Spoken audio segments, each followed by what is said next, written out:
Coucou les petits chats, on est parti pour une nouvelle guidance. Quel est mon tempérament amoureux? Voilà, on va voir un peu son propre profil, comment nous on donne et comment on reçoit finalement l'information. Et voilà, partir un petit peu dans ce voyage intérieur. Et on commence tout de suite avec les atouts.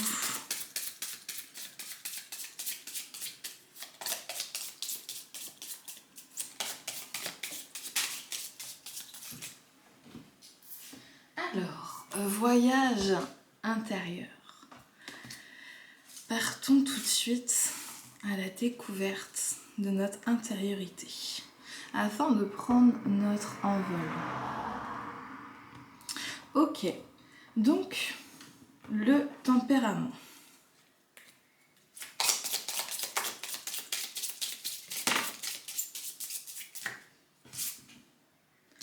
On a décontracté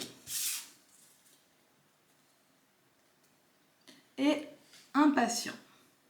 Ce qui est intéressant, c'est de voir la nuance entre décontracté et impatient. Il y a de l'émotionnel qui va se jouer ici sur l'impatience.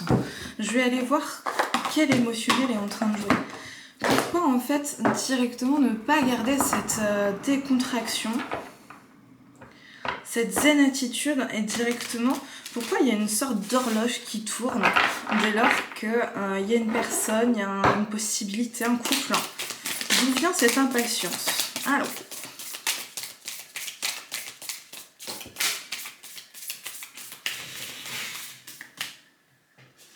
j'ai 3 cartes, c'est parfait. Ah, j'en ai 4 maintenant. Alors, on a le 5 de bâton, le roi de coupe, la reine de coupe et le soleil. Donc 5 de bâton, roi de coupe, reine de coupe et le soleil.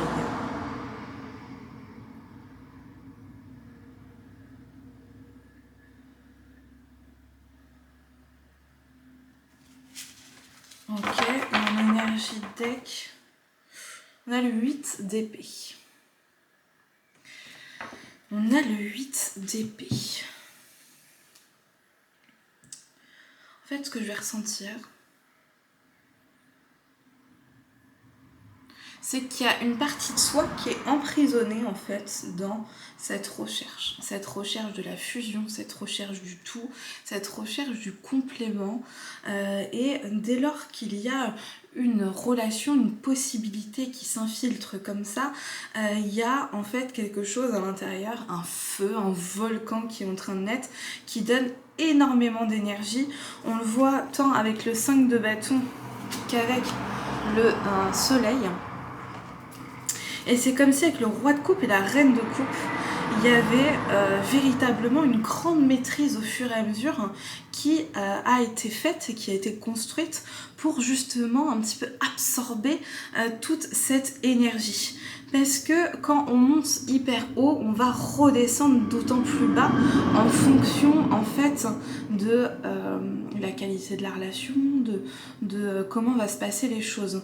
Et là, c'est comme si on donnait une part de notre pouvoir émotionnel à autrui. Donc, tu peux influencer mes humeurs, mes émotions. Et en fait, ça met un peu totalement dans le noir. Il y a une confusion. Et il y a une confusion entre soi et l'autre. Qu'est-ce qui m'appartient? Qu'est-ce qui m'appartient pas?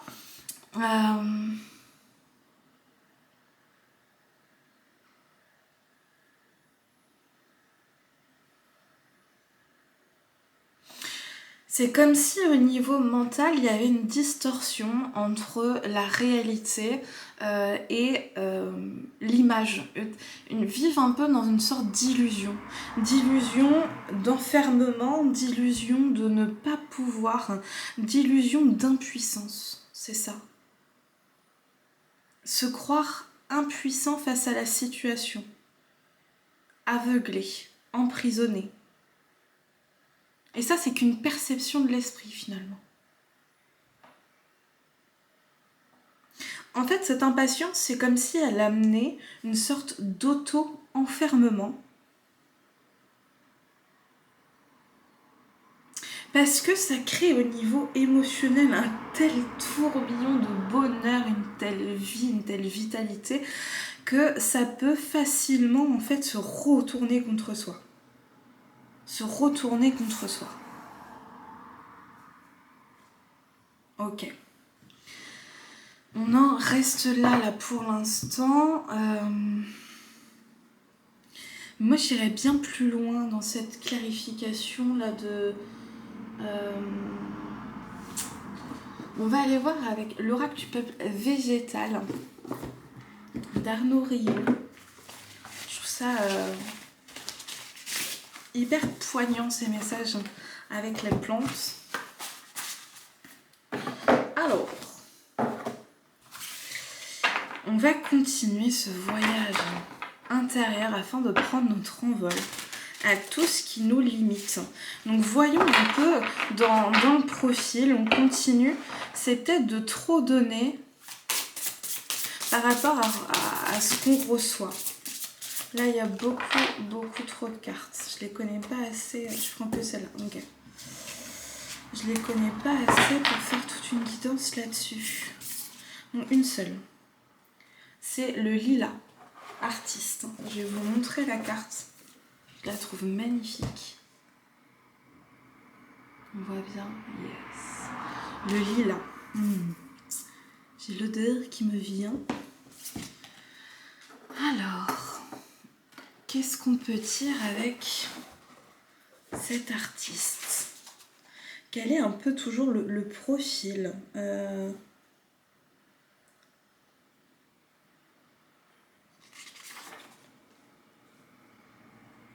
150.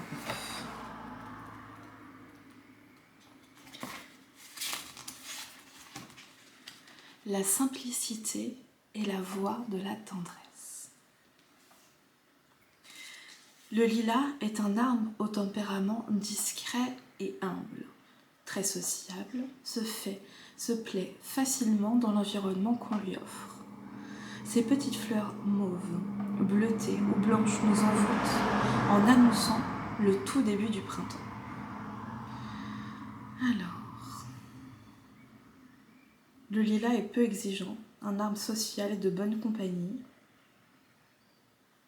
Facile de caractère, il se plaît seul, en petit groupe de sa famille, ou accueillir d'autres robustes. Alors, le temps, l'impermanence, la fraîcheur, la candeur, l'innocence, les premiers amours, la fidélité, l'altruisme, la confiance, le printemps, le renouveau, la création, la naissance. Donc, quand il apparaît dans le tirage, l'artiste de la création, du renouveau, du changement, il est porteur de bonnes nouvelles et d'initiatives fraîches et novatrices. Lorsqu'il vous apparaît, c'est pour vous réveiller à votre innocence et à la joie de découvrir ce qui naît, ce qui débute. Cette période de la fraîcheur, de l'innocence et de la candeur a un goût très particulier. C'est la période de l'enthousiasme, de la page blanche et de l'espace des possibles. Le lilas est un arbre humble et généreux, en tempérament altruiste. Il vous interroge sur votre rapport à l'autre. Prenez-vous plaisir à prendre soin de l'autre? Il ne s'agit ni d'un sacrifice, ni d'une contrainte. Le lilas vous demande si naturellement vous appréciez prendre soin de l'autre dans vos gestes quotidiens. Est-ce agréable pour vous de laisser quelqu'un avant vous de tenir la porte? Est-ce agréable de céder votre place dans les transports à une femme enceinte, une personne âgée ou simplement à un ami qui dit être fatigué ou découragé? Prenez-vous plaisir à faire ce geste naturellement, non pas comme un acte héroïque, ni comme un sacrifice qui attend inconsciemment un signe de remerciement ou de reconnaissance, mais comme une attitude naturelle, maternelle ou paternelle. Prendre soin de l'autre comme on prend naturellement soin de nos enfants, parce que c'est notre nature. Prendre soin de l'autre comme on prend soin de notre jardin, conscient que toute graine plantée nous donnera de belles fleurs ou de beaux fruits. Prendre soin de l'autre comme on prend soin de sa maison, car on se sent mieux dans une maison entretenue que dans une relation qu'on soigne. Le lilas nous rappelle que prendre soin de l'autre est un comportement naturel qui nous fait du bien. Prendre soin de l'autre, c'est prendre soin de soi. Il y avait toujours avec cette reine de coupe et ce roi de coupe un côté très maternant. Il y a tant du feu en fait que de la douceur.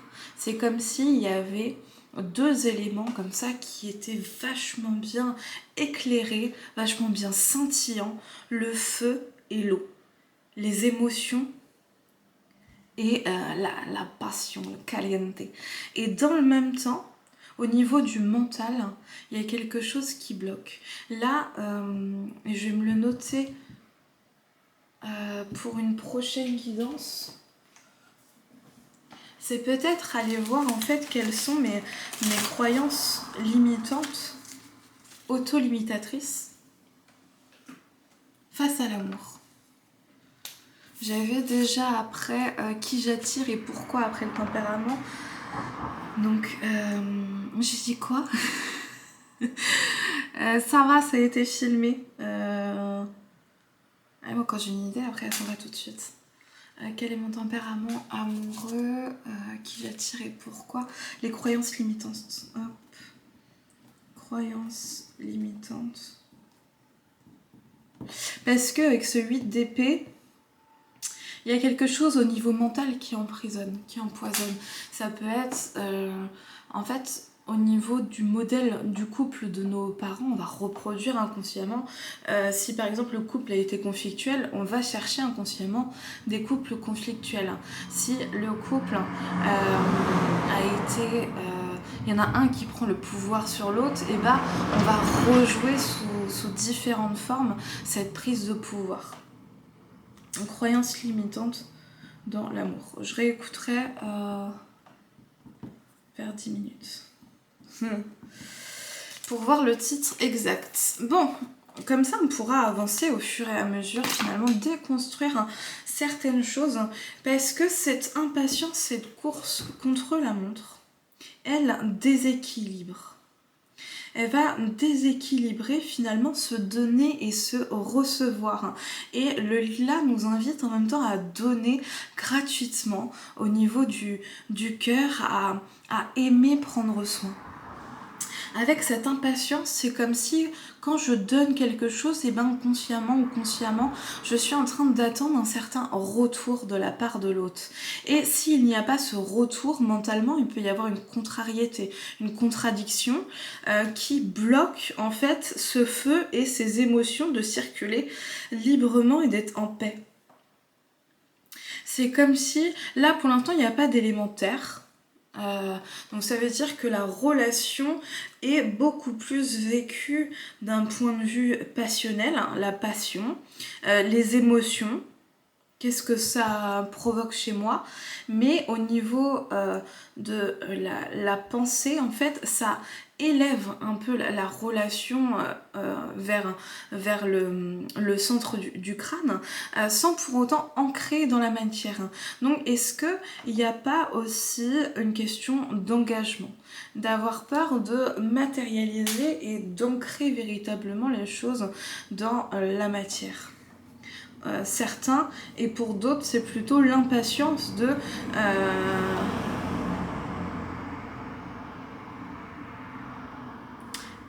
je vais être en couple. Donc qu'est-ce que le couple pour moi?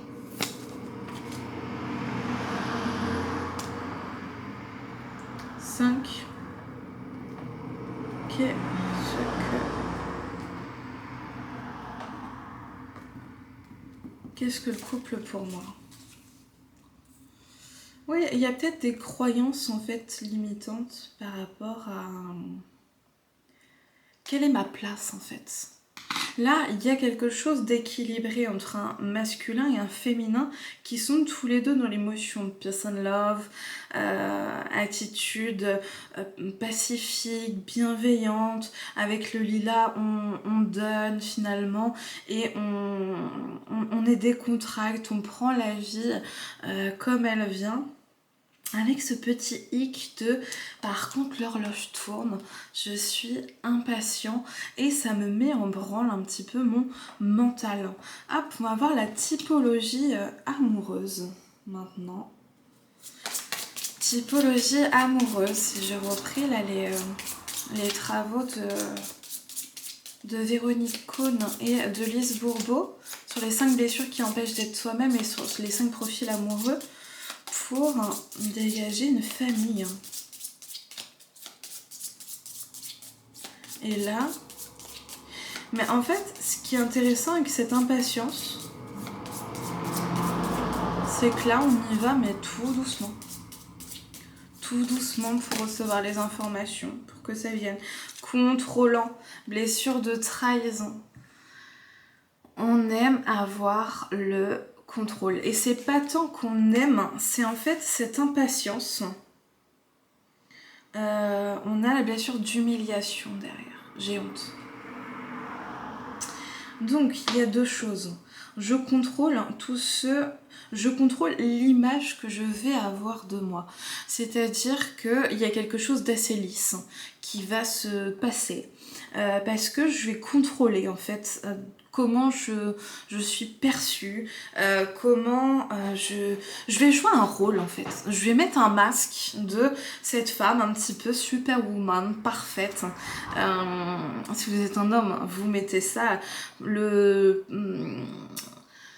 un homme charismatique, mystérieux, ne veut pas trop en dévoiler. Puisque d'un coup, sa carapace se ferme. Peut-être que j'imagine moins. J'imagine ce qui pourrait être intriguant en fait. C'est comme s'il y avait cette création de l'intrigue de je suis un homme ou une femme un petit peu mystérieuse. Si tu veux percer le secret, il va falloir beaucoup de détermination. Prouve-moi. Il y a besoin de ce côté de je veux que l'autre me montre qu'il est intéressé. Donc ça peut être aussi faire des pas en avant, faire des pas en arrière comme ça, parce que, ou prendre le lead un petit peu de la relation, de voir directement est-ce que ça passe, est-ce que ça casse, mais la plupart du temps, voilà, tu choisis, t'as envie que ça y aille parce qu'il y a cette impatience encore. Donc ça touche à la blessure de trahison. J'ai peur d'être trahie, donc je prends le lead, je prends le contrôle, parce que si c'est toi qui le fais, ça va me foutre les boules. Et je cache un petit peu toute ma facette que je n'assume pas chez moi. Ok, pourquoi ? On va voir avec les conditionnements. Qu'est-ce qui rend un peu... On a le mensonge. D'avoir vécu... vous avez bien... D'avoir vécu dans un mensonge. Comme si... C'était plutôt un modèle qui a été repris de... Je me montre pas telle que je suis. J'ai plutôt... Si je suis une femme, je vais prendre le contrôle, le lead et avoir l'illusion en fait d'avoir absolument tout en main. Et si je suis un homme, je vais plutôt... Ça peut s'inverser, les énergies bien sûr. Si je suis un homme, ça va plutôt être j'ai honte, je vais compenser et de toute façon je vais faire ce que j'ai envie mais par derrière. Il y en a un, c'est plutôt par devant, je vais montrer que je vais prendre les rênes et que je suis la plus grande. Et par derrière, c'est vraiment ce côté, moi je vais me montrer tout petit, mais en fait, je vais faire bien ce que je veux, quoi. Et si je peux tous vous enquiquiner, eh bien, ça fait plaisir. Donc, soit on est plus dans un profil, plus dans l'autre. Dans tous les cas, ça switch au niveau des énergies à des moments. Et dans tous les cas, c'est un masque qui est porté parce que c'est comme ça que qu'il y a eu l'interprétation un petit peu de l'enfant avec les parents. Alors...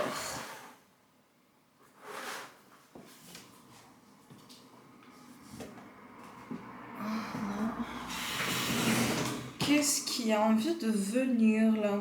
Ok.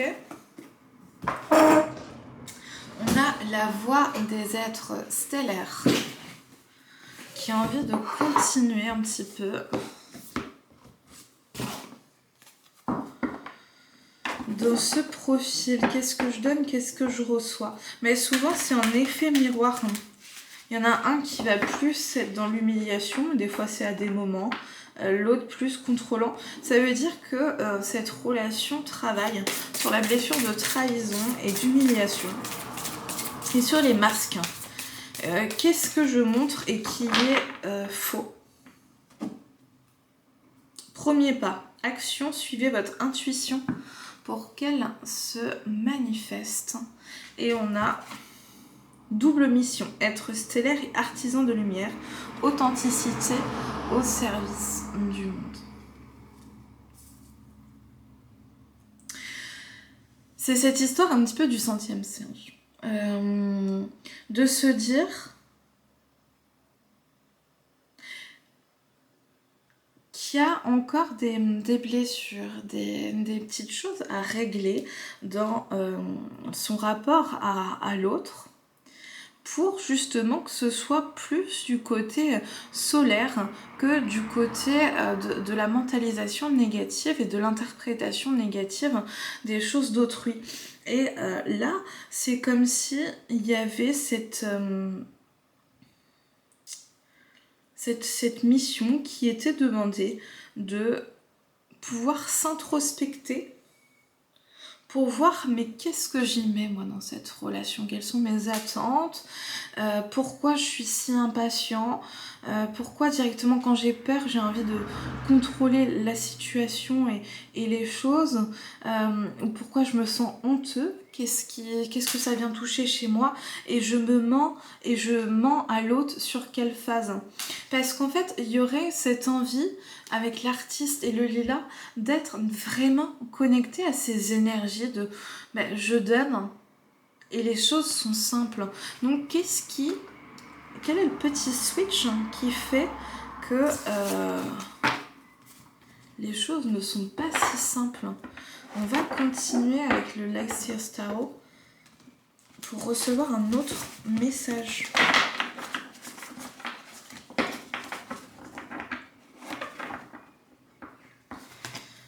Alors, là c'est plutôt des petites clés de compréhension de voir pourquoi cette impatience. L'impatience touche beaucoup au contrôle, un petit peu aussi à l'humiliation, dans le sens j'ai pas envie d'avoir honte si tu ne veux pas de moi, par exemple. J'aurais honte si ça venait à se terminer. Quelle sera ma réputation? Cavalier de denier, l'étoile et le 5 d'épée. Ça fait mal à la tête tout ça. Avec une petite synchronicité avec le 5 de coupe derrière. Bon, et le 4 de bâton. Allez, soyons fous. Mais là je monte comme ça, parce que celui-là je l'ai vu. Et le 4 de bâton. C'est parti. Alors.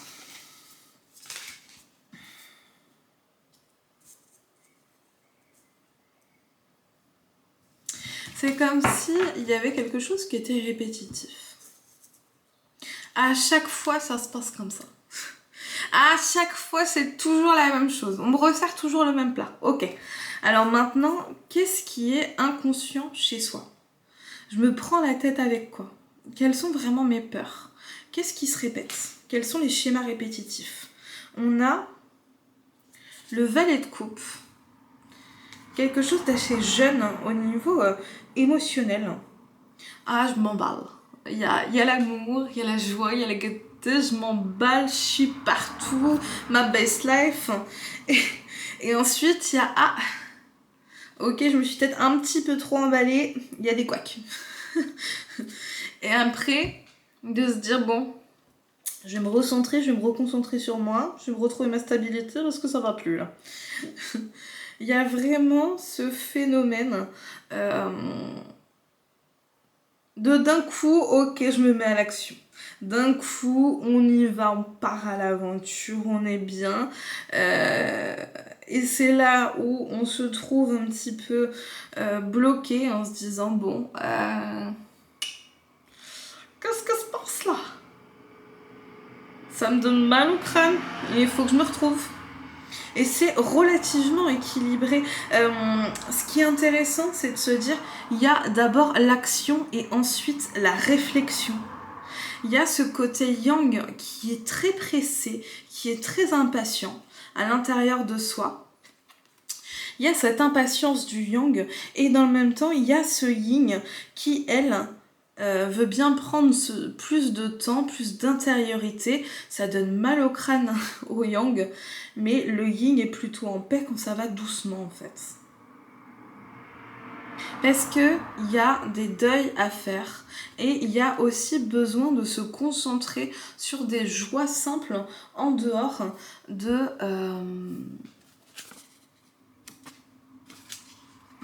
l'amour. Donc prioriser aussi d'autres relations.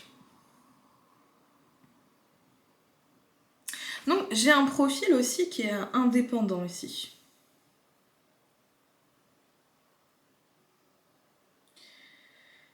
Parce qu'il y a ce côté action, on y va. C'est pas tout le temps très mature.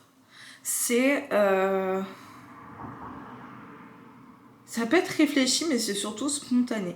Il y a quelque chose, il y a une étincelle et directement on y va. Et c'est vite rattrapé par la vie parce que cette impatience amène à un tourbillon où on répète un peu les mêmes choses puisque ce n'est pas encore totalement conscientisé et appris en soi. Et l'autre est un vrai miroir. Et comme ça nous ramène à des choses en soi, il y a besoin de cette pause pour s'introspecter. Il y a cette grande profondeur. Cette grande profondeur d'aller à l'intérieur de soi pour se dire ok, là ça pique, on se recentre, on y va, on découvre et on traite ce qu'il y a à traiter dans le plus de joie possible. Donc il y a un très très fort optimiste malgré en fait la douleur tant au niveau émotionnel qu'au niveau des pensées parce que il y a cet ancrage qui tient. Il y a cet ancrage et de se dire je vais tant prendre le temps et me déconnecter que m'élever. Il y a ces deux, je vais tant m'introspecter que faire vraiment une pause dans la matière, me poser. Parce qu'il y a eu cet emballement émotionnel. Donc, il y a peut-être une gestion émotionnelle qui a besoin d'être creusée. Ouais. Une gestion émotionnelle qui a besoin d'être creusée. Oh, on a le diable. C'est comme si cette impatience amenait au vice, aux tentations. Mais dans le même temps, c'est ce qui amène aussi de la vie et de la vitalité. Donc c'est intéressant de se dire, mais est-ce qu'on est véritablement manipulé comme ça par ce diable ou au contraire, est-ce que c'est un tremplin et ça nous sert à justement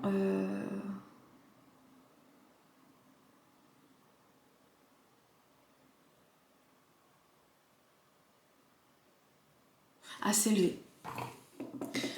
Je n'ai pas la réponse. Ça dépend en fait. C'est l'utilisation... On va prendre les archétypes. Les archétypes pour voir vraiment quel est le tempérament amoureux. On a patriote et aventurier. Il y a beaucoup de droiture. Il y a beaucoup de... quand je m'engage, finalement, il y a une fidélité de cœur, une fidélité, un engagement qui est vraiment à la vie, à la mort, qui est...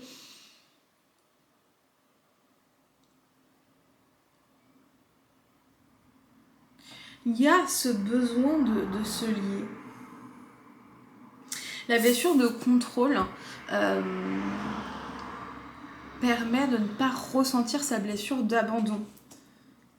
Abandon et trahison vont ensemble. Donc l'abandon sur la dépendance affective, sur la dépendance à des substances, de la nourriture, combler son temps, peu importe quelle dépendance c'est, eh bien finalement je donne tout.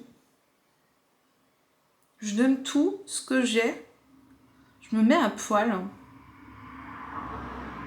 Et ce qui peut en fait ouvrir des brèches à des personnes qui ont envie de manipuler, puisque je m'auto-manipule. J'ai tellement en soif d'amour, en soif de reconnaissance, en soif de sens de vie, que finalement, je n'arrive plus à mettre de barrières saines entre moi et autrui. Je vais être véritablement un buvard. Je suis absorbée comme ça, les informations, les pensées. Donc finalement, je vais construire une personnalité qui est biaisée de moi-même parce qu'une partie a été conditionnée et mise sous emprise par autrui.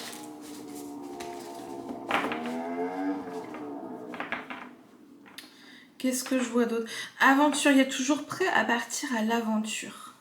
Décontracté, aventurier. Il y a en fait de multiples facettes. Cette volonté, cette envie de partir en voyage intérieur pour prendre son envol, il y a besoin de beaucoup de maturité, beaucoup d'envie, en fait, pour pouvoir se dire je suis dans une certaine spirale qui me dépasse et finalement je suis dans la tentation. Mais je suis sous emprise, je ne suis pas libre. Pourtant, j'ai énormément à donner, à recevoir. Mais pour l'instant, à l'heure actuelle, il y a quelque chose qui me bloque.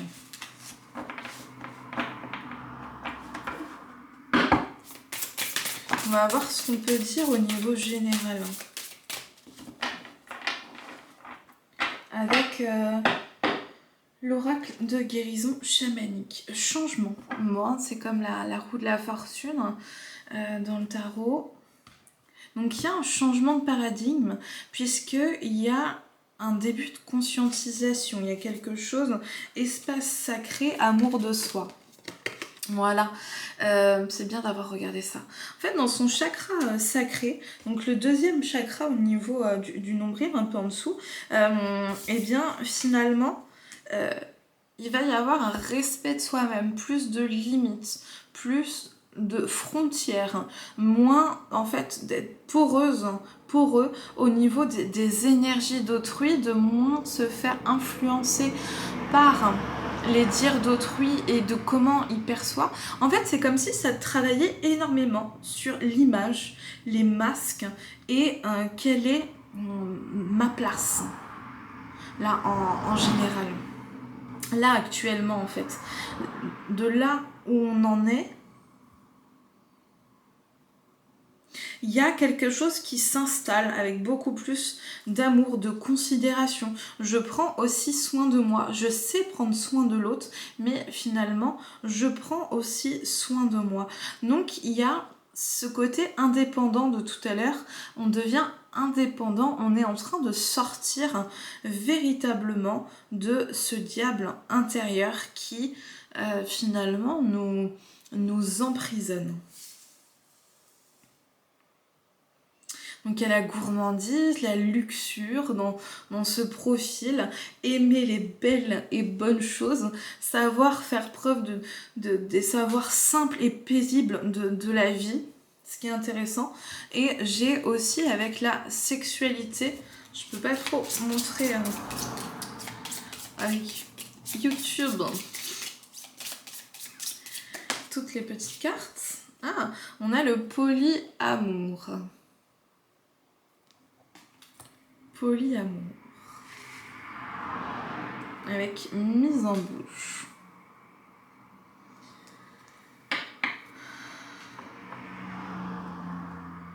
Est-ce qu'il y en a qui vont se libérer comme ça pour vivre de multiples relations? En fait, c'est comme s'il y avait cette impatience à trouver un seul partenaire pouvait amener une sorte d'auto-limitation sur les partenaires possibles, les profils. Parce que c'est comme s'il y avait une sorte de... Ah bah on verra ça... Ok, on verra ça plutôt dans le 3. Mais il y a quelque chose en fait à aller creuser. On verra ça plus tard. Ok, non, c'est intéressant, c'est riche. De se dire avec toujours le polyamour et mise en bouche, c'est pas forcément d'exercer de multiples relations à la fois. Ça peut être en fait s'autoriser à découvrir davantage les partenaires avant de m'engager. Et d'en découvrir plusieurs à la fois s'il le faut. Parce que c'est comme si la première offre était la bonne. Ce qu'on propose là, il y a un petit coup de cœur, ça s'emballe, on y va et c'était bon quoi. Passer à l'étape suivante. Changement, passer à l'étape suivante. Il y a besoin de découvrir en fait d'autres profils, d'autres personnes, d'autres personnalités et pas de se focaliser peut-être sur un type, quelque chose de répétitif, un truc au niveau physique. J'aime que les blonds par exemple, j'en sais rien, ou les blondes. Mais en fait de s'ouvrir, de s'ouvrir le champ des possibles, parce que c'est comme ça aussi qu'on pourra se libérer de la propre emprise et de la propre croyance avec ça. Je crois que c'est un peu ce fil conducteur de je ne me suffis pas à moi-même et j'ai besoin d'un autre pour venir le combler. Donc là, s'il y avait un seul conseil, c'est aussi de rentrer en soi pour découvrir qui l'on est vraiment et accepter que le temps soit un peu long. Et de toujours donner sans spécifiquement attendre à recevoir, donner juste de bon cœur. Ne pas se frustrer finalement. Ne pas s'auto-limiter. C'est comme si, quand je dis là, ne pas, il y avait pas mal d'injonctions en fait à l'intérieur. Tu ne dois pas faire ci, tu ne dois pas faire ça, tu ne peux pas te comporter comme ça. Et là, je rajoute d'autres injonctions. C'est pas très malin, mais je sais pas mieux.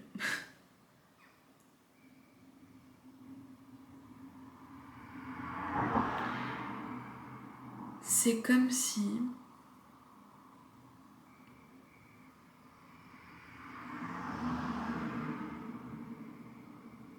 Comme il y a cette impatience,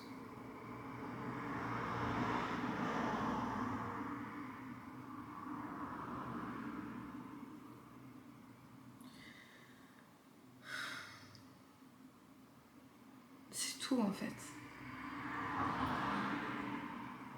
C'est ça qui crée en fait, dans un premier temps, je me décontracte. Je suis cool. Ensuite, quand ça me chamboule émotionnellement, je veux prendre le contrôle. J'installe un mensonge. J'ai honte de moi. Parce que finalement, je vois ce temps qui passe, cette impatience. C'est intéressant ça. Qu'est-ce qui me rend impatient? On verra dans quel je vais puiser la prochaine fois. En tout cas, là, c'est tout pour aujourd'hui. Voilà. Et puis, je vous dis à bientôt. Tchuss!